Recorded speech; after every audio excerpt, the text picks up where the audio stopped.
Well, Jewish people and Arabs been living here ever since, and they know how to communicate with one another.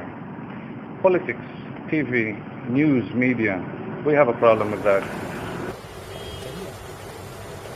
not interested. Okay, why?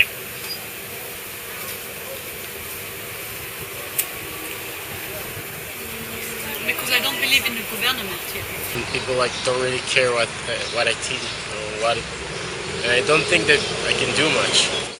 Our correspondent Nisreen El-Shamaila is in Jerusalem and Jackie Rowland is in Gaza City for us. Palestinian factions in Gaza are due to meet around about now.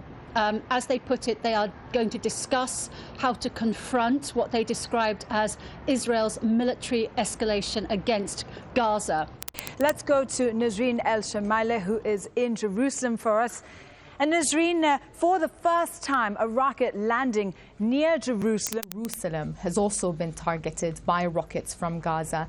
This will be taken very seriously. It is very critical. It takes the crisis to a new level because no one would have known that Jerusalem would be the target of rockets fired from Gaza. Jerusalem is where many important religious and sacred sites are. It's where both Arabs and Israelis live. It is also where the Knesset is, the symbol of the government. All the government institutions and installations are based in Jerusalem. So I think the government and the army will be taking this recent attack on Jerusalem, even though it didn't cause any damage or injuries, very, very seriously.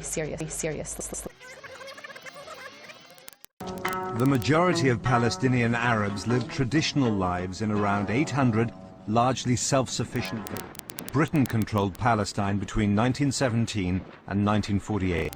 Britain was basically extremely supportive of the Zionist movement. It helped to establish all of the structures of a state.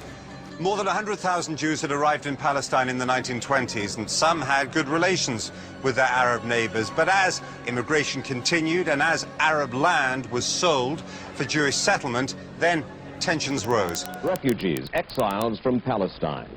Many have lived out the years of Israel's nationhood in the squalor of the camps of Jordan and Syria, Gaza, Lebanon. Out of the misery of their sad quarter century, the Palestinians have developed a nationhood in exile.